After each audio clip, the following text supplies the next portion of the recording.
Happiness, my brothers and sisters, is the object and the design of our existence. The prophet Joseph Smith said, "Happiness is the object and design of our existence." The prophet Joseph Smith taught us, happiness is the object and design of our existence. The prophet Joseph Smith said, "Happiness is the object and design of our existence." The prophet Joseph Smith taught, Happiness is the object and design of our existence. Hi everyone, Nemo here.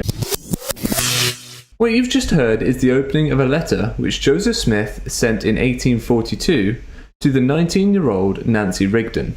Now, there are plenty of in-depth sources and commentary on this letter, and I'll link those below. But the long and short of this story is, Joseph Smith set up a private meeting with Nancy Rigdon, the daughter of Sidney Rigdon, and made a proposal that Nancy enter into a polygamous relationship with him. Nancy refused, and Joseph left the scene saying he would write to her to explain that it was God's will he should have a polygamous relationship with her. The ensuing letter is known as the Happiness Letter, owing to its opening line. Happiness is the object and design of our existence. And the letter goes on. And will be the end thereof, if we but pursue the path which leads to it.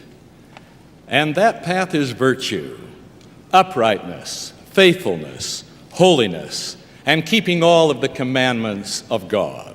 We cannot keep all the commandments without first knowing them, and we cannot expect to know all or more than we now know unless we comply with or keep those we have already received. However, the letter beyond this opening takes a rather more troublesome turn when you keep in mind the context in which it was written, that being a justification for Joseph's proposed polygamous relationship with Nancy Rigdon. This is the part they don't read out in General Conference. That which is wrong under one circumstance may be, and often is, right under another. God said, "Thou shalt not kill." At another time, he said, "Thou shalt utterly destroy." This is the principle on which the government of heaven is conducted, by revelation adapted to the circumstances in which the children of the kingdom are placed. Whatever God requires is right, no matter what it is, although we may not see the reason thereof till long after the events transpire.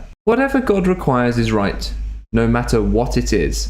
And that goes for the polygamous relationship God requires us to enter into, Nancy. You, Nancy, cannot keep all the commandments of God, which is mentioned in the opening of the letter as being the way to happiness, without doing what he commands through me, his servant, by revelation, which in this case is this polygamous relationship. And later, Joseph makes it crystal clear that this is about polygamy, because he brings up Solomon and the things that might be considered abominable, but would be understood and even desirable to those who know the order of heaven in full, not just in part.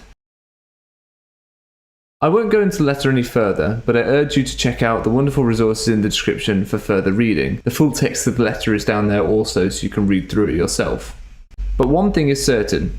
Despite attempts by apologists to cast doubt on whether Joseph ever wrote this letter, it is attributed to him by leaders of the church at General Conference, as well as in lesson manuals and other church sources. Therefore, if prophets and apostles are going to teach this to us over the pulpit, I would hope they're being truthful or at least well informed about the source of whatever it is they're quoting. But then if they do know the source for the thing which they are quoting, how can church leaders quote from something that was the product of an attempt to manipulate a 19-year-old by threatening her happiness and using the voice and gravitas of God to justify his aims and to invalidate the concerns and reservations that Nancy had? What do you think it means that they quote from such a letter but never allude to the problematic context in which the quote was made? Is it right that they quote a threat as an uplifting gospel principle? Let me know what you think in the comments. And next time you hear this quote, Happiness is the object and the design of our existence, and will be the end thereof if we pursue the path that leads to it.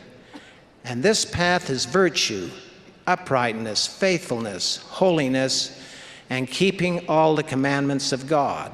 I hope you will remember that far from a benign fridge magnet slogan, it is the words of a man telling a 19-year-old young woman that her happiness is at stake if she does not enter into a polygamous relationship with him. Thank you everyone for watching. Let me know in the comments if I missed anything, and so you don't miss anything, be sure to subscribe. Bye now.